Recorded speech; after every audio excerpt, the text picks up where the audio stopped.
Hey there, friends. What's up? Kevin here from the MSOTD Rocks YouTube channel. Today is our first album review of 2021 with one of the biggest heavy hitters in rock and metal music today. Mostly rock, though. This is our album review of Medicine at Midnight by the Foo Fighters.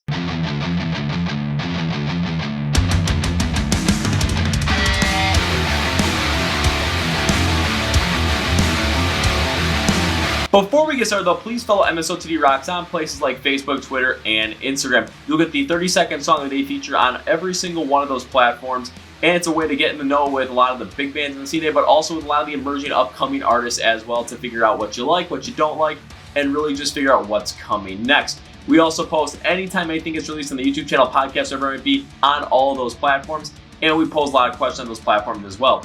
Along with Instagram, we also have our IGTV video series coming out every single Tuesday night with a behind-the-scenes look at what's happened here, or sometimes we just rant about stuff and kind of starting to get a little bit more like the personal side of things, so always enjoyable.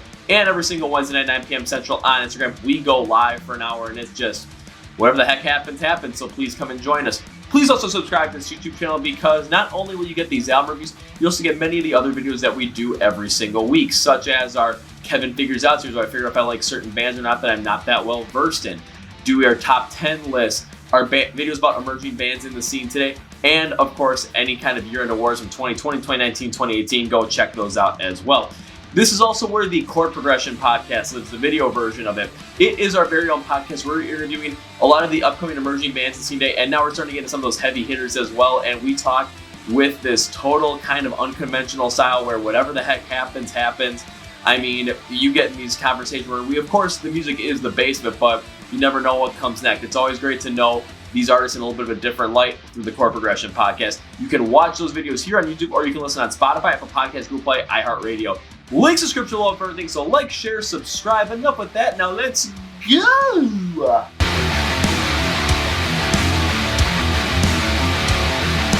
So a bit of background going into Medicine at Midnight. Back in 2017, the band released their 9th studio album, Concrete and Gold, which of course is in addition to many great albums in their discography, such as The Color and the Shape, and of course Wasting Light, which came out in 2011. The Metacritic score when it came to Concrete and Gold ended up being around a 7 out of 10, so generally favorable. When taking a look at the album, multiple reviews looked at the album and saw that the band bared more of their influence on this one than they had in the past, and the inclusion of session and touring keyboardist Rami Jaffé as the full-time member really did work out here. There were more hard rock with some pop influences there as well, and that was said to be, instead of pushing the boundaries, they ended up kind of just like nudging them and kind of exploring them a little bit more. Myself though, I wasn't the biggest fan of Concrete and Gold. I just really couldn't get into it nearly as much as I was with other albums coming out in 2017. Plus, you know me, I like that harder sound as well now, so that's kind of what's coming to play. Plus, it was the second half of 2017. I was not in a good place that time, so kind of also has a little bit added on that. Now jumping into Medicine at Midnight. When this album was set to be released, Dave Grohl said that this album was going to be fucking weird, and by that he meant that this album really wasn't going to be something that you were going to expect fully from the Foo Fighters. It wasn't going to be another Color in the Shape, it wasn't going to be another In Your Honor, it wasn't going to be another Wasting Light, not another Concrete and Gold. It was going to be something different. The band ended up writing this album in a house in Encino, California that was built in the 1940s, and its haunting kind of vibe actually ended up making these songs flow a lot easier, according to Dave Grohl himself. This album was completed in February of 2020 and could have been released last year, but of course, COVID pandemic, what you gonna do? It is released now, and Dave even said this album's gonna be a little bit more fun, upbeat, up-tempo, similar to like David Bowie's Let's Dance. So enough with that, let's start really looking into Medicine at Midnight.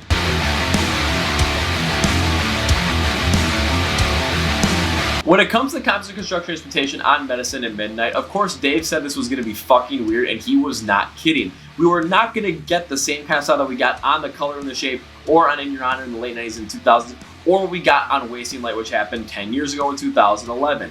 And when you took a look at it, the band really kind of just took some risks with their overall sound instrumentals. However, the overall construction on these sounds and these songs were rather consistent going through. Let me explain why. So where the consistency really came in with this was just how the song was structured, and I mean that's probably the best way to put it, where a lot of times you had this verse, pre-chorus, chorus, verse, pre-chorus, chorus, some sort of instrumental break, and then you had the pre-chorus come in again, or you just went back into the chorus once again. It was very structured rather similarly when I really dive deep into this. And of course, the band tried to circumvent this by really putting in different sounds, different inspirations, and different influences in each song as they went through. And at times it did work out, don't get me wrong. However, when I really went through this one, like line by line, song by song, and really looked at the structure of it, this was one thing that stood out to me as a little bit more of a, I'm not the biggest fan of this for that reason. There was another thing that really just I wasn't the biggest fan of, and it was the way the pre-chorus and the choruses transition within themselves, where the verses kind of built up what the pre-chorus was going to be, and the pre-chorus ended up amping up the energy a little bit and really worked out really well to kind of take us into the chorus. However, there were a good amount of times on Medicine at Midnight where, in my opinion, the choruses just did not take the energy that the pre-chorus was adding up to it and transferred over successfully. There were times where it did, but there were a good amount of times where I just felt like this just wasn't the best way to transition to something like this, and it was something that did stick out for me. Take a look at songs like Making a Fire, Medicine at Midnight, and Holding Poison. For myself, this really does come true on these songs. But with those different influences of this album sounding weird, they end up doing a couple of things where they did influence even their own songs on some of these. Take a look at a song like Holding Poison, where I thought it had this more updated Arlandia sound from 2011's Wasting Light. They really brought more of a style here for the 2020s, and I did like that vibe. I liked how they did it with this. However, the chorus comes in flat with a lot of crash from the drums and the guitars playing a lower volume that take again the energy out of the whole entire song. So I wasn't the biggest fan of how this one kind of concluded, but the way the parts were and with the inspiration behind it, I thought was fantastic. Taking a look at Cloud Spotter as well, this was another one that had this just because it does have more of this style of like rope from, again, Wasting Light in 2011, especially the way that Dave's vocals played out and kind of how the instrumentals are structured. However, there's this heavy use of the cowbell in the intro and in the verse. I love its inclusion in the intro because it really brings me more into the song right off of the bat. But how heavy it's used in the verses, it just sticks out in my mind as like, you know what, this is just kind of really taking away from the overall song in my point. So wasn't the best move on my part in my mind. However, when we get down to the better stuff, I mean, there's better stuff on this album in my opinion, don't get me wrong. So let's talk about it. So take a look at some of the stuff that really did work out well. Take a look at the titular song Medicine at Midnight, where the instrumental construction had this like influence of funk along with 80s synth in there as well, along with the rock sounds of the Foo Fighters. And I really liked how this worked out because it just has this overall positive sound. Again, that problem I had with the pre-chorus to the chorus, or that transition of energy, does fall flat here. The two songs I really liked in this album that I thought really stood out were at the end. One is Chasing Birds, because with Chasing Birds, they have more of this acoustic kind of feel to it, and it really does feel like you're kind of falling back down from a high. But taking a look at the theme of the song, really going in with this whole entire thing of drugs and how, you know, we're constantly kind of like the South Park Guitar Hero, Heroin Hero kind of thing, where you're chasing the dragon, you never catch it. It's like with drugs, you're constantly, you know, chasing after these things that are going to solve your problems, but you're never going to catch them. And when you come back down from that high, your problems still persist. The way this song is structured with more of this acoustic vibe to it, it is the perfect storytelling motive for this. So this was absolutely fantastically well done when it comes to the composition, construction, and instrumentation on Medicine at Midnight. Also, when it comes to Love Dies Young, this was a song that ended the album, and it ended on a great note. This is because when they close out the album with this one, I really like what they do with the heavier chugging on the guitars, the more upbeat tempo that the song overall has. And it kind of feels like the drums with the electronic program. It brings a lot more lighthearted feel to it, and it's fantastic. It made this album end with more of this flaming style, just like, you know, back to positive, a great energy transfer throughout the whole entire thing. I really liked how they ended this album. So overall, with the composition, construction, and instrumentation on Medicine at Midnight, for me, it was hit and miss. Again, the structure was rather the same throughout each song, and the pre-chorus to chorus, sometimes they really missed up on the transfer of energy from those, so they just didn't feel like they fit very well. However, the band taking a good amount of risks with their sound on this actually did work out pretty well, where this album does sound weird. It does not sound like your normal Foo Fighters album, but they do take some different liberties in there, even the singles do, and it kind of works out in a way. It all depends upon personal taste, really, if you like these certain songs or not. So I think there's going to be something there for everybody, though.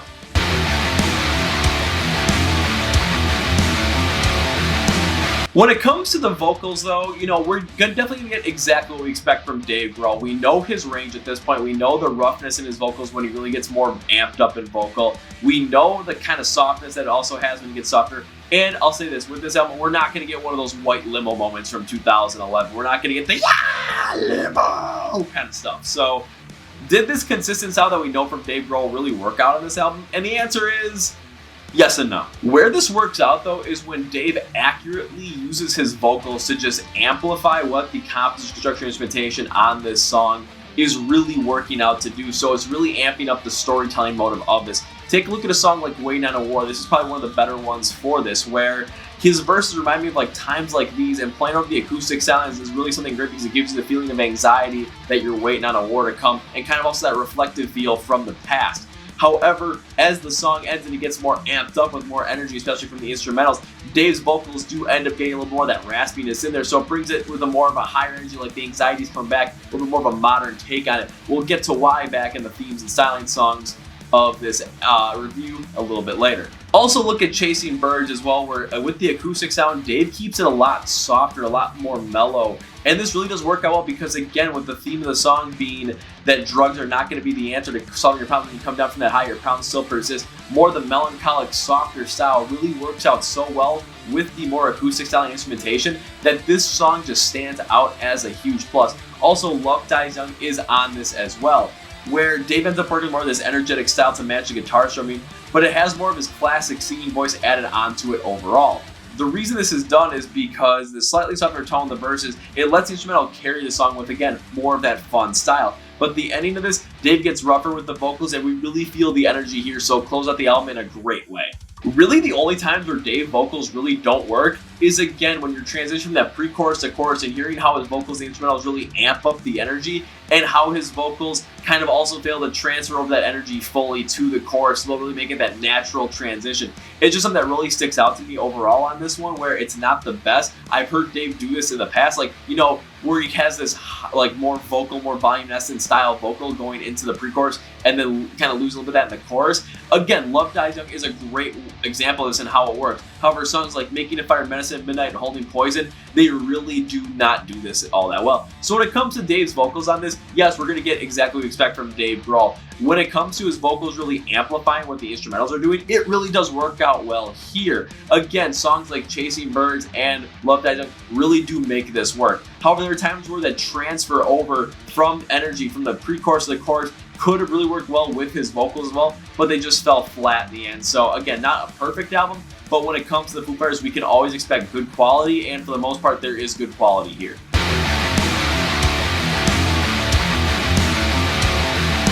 So when it comes to the themes and styles album, kind of the core theme I kind of got off of this whole entire album was the band was taking a look at their lives now and also reflecting on a little bit more in the past, seeing what happened. Take a look at a couple of songs like Shame, Shame. Dave was literally remembering this dream he had of finding a coffin on a hill, going up there, and the coffin was burning. He was trying to open it up, but he couldn't do it. The anxiety was just building within him. There's also a song about like reliving the Cold War, because Dave did live in DC in the 1980s. And when his daughter asked him recently, are we going to war? All those feelings came back, but in a different way as a parent. So this is where Waiting on a War came in. Take a look at, again, how drugs are not going to be the answer to us to get away from our problem. They're just going to end up pushing them away a little bit further, pushing them down the line, but they're going to still be there on Chasing Birds.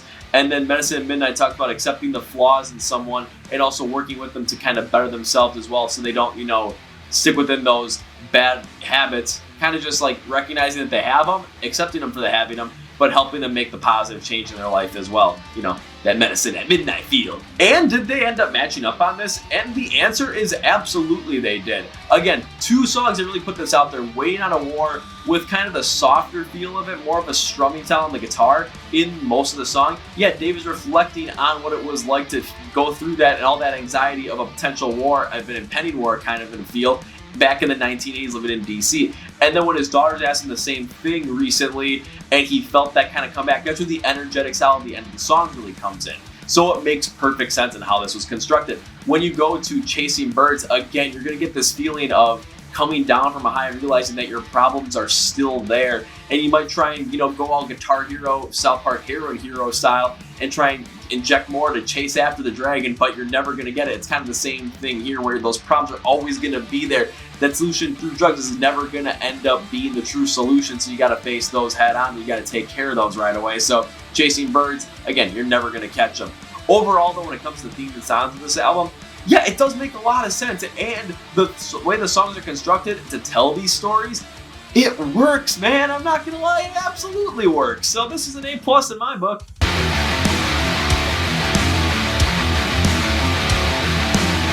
Okay, now time for my overall rating on Medicine at Midnight by the Foo Fighters, and it is...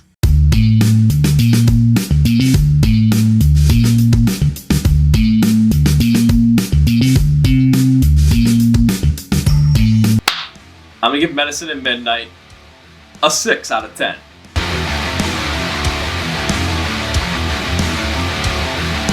Alrighty, so a 6 out of 10 on Medicine at Midnight. What I like about this album, one thing I like about this album is, again, the fact that Dave said this was going to be fucking weird in terms of the difference between a classic Foo Fighters album and this one.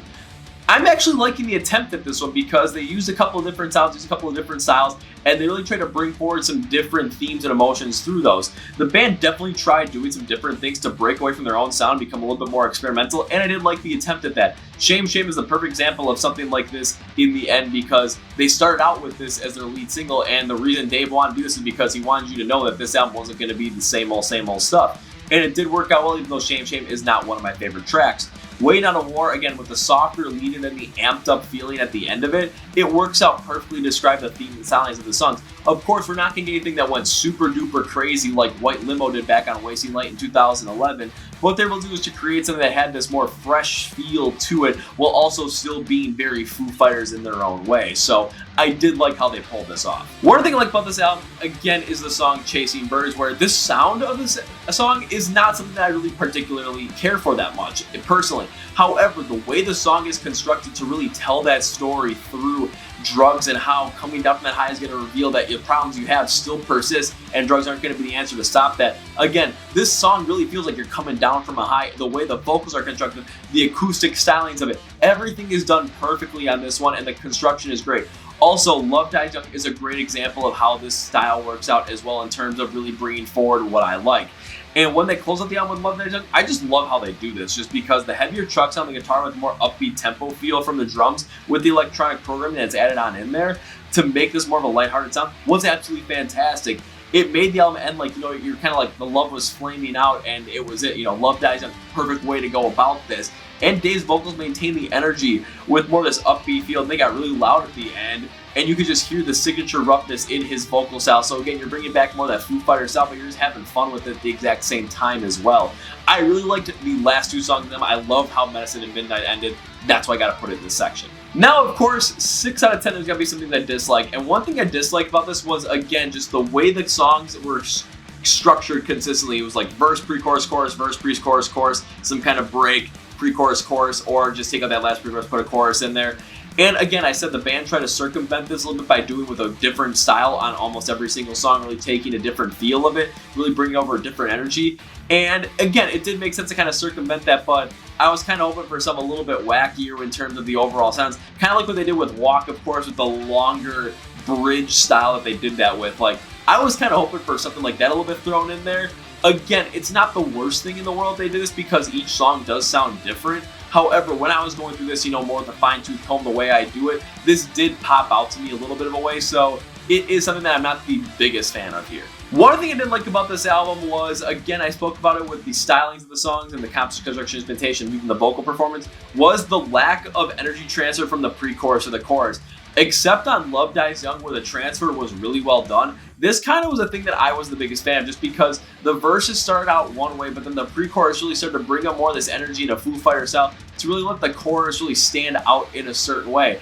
And for the most part, it necessarily didn't really work. On Wasting Light back in 2011, they did a great job with this in almost every single where the verses kind of started out in a certain way, the pre-chorus really amped up, and even the chorus, they may not have had the same amplification or the same vigor that the pre-chorus did, but the transfer of energy on something like maybe like Arlandia, Miss the Misery, Dear Rosemary, even back and forth, really did work out absolutely well. On this one though, it was just that lack of energy transfer really stuck out to me, where it just didn't feel like it was fully natural at this point. So it was something that really caught my ear that I wasn't the biggest fan of. Again, songs like Medicine at Midnight and Hold Me Poison, this was something that really stuck out to me on those. However, again, just not the biggest thing for me in the end.